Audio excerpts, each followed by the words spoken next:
Maar Maria het buite by die graf bly staan en huil. Terwyl sy huil, het sy vooroor gebuk om in die graf in te kyk. Toe sien sy 2 engele met wit klere aan daar sit waar die liggaam van Jesus gelê het. Een waar die kop en een waar die voete was. Hulle vra toe vir haar: "Mevrou, waarom huil jy?" Sy antwoord hulle: "Omdat hulle my Here weggevat het en ek nie weet waar hulle hom nou begrawe het nie."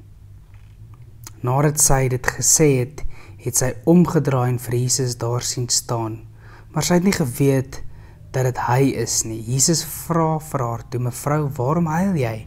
Vir wie soek jy?"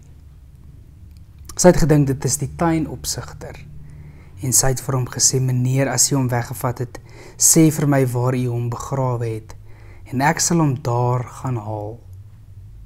Jesus het vir haar gesê: "Maria." Sy draai na hom toe en sê in Hebreëus vir hom: "Rabboni."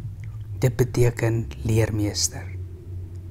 Jesus sê toe vir haar: "Moet my nie vashou nie, want ek het nog nie na die Vader toe opgevaar nie, maar gaan na my broers toe en sê vir hulle, ek vaar op na my Vader toe, wat ook julle Vader is, na my God, wat ook julle God is."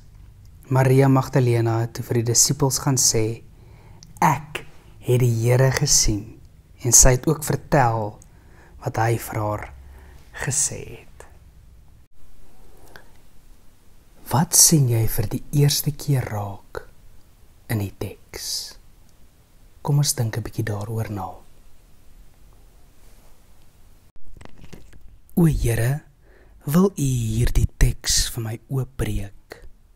Oopbreek sodat ek dieper kan sien, dieper kan verstaan en uiteindelik nuut kan leef. Amen. Seën vir jou en voorspoed vir hierdie week. Ons gesels weer. Mooi bly.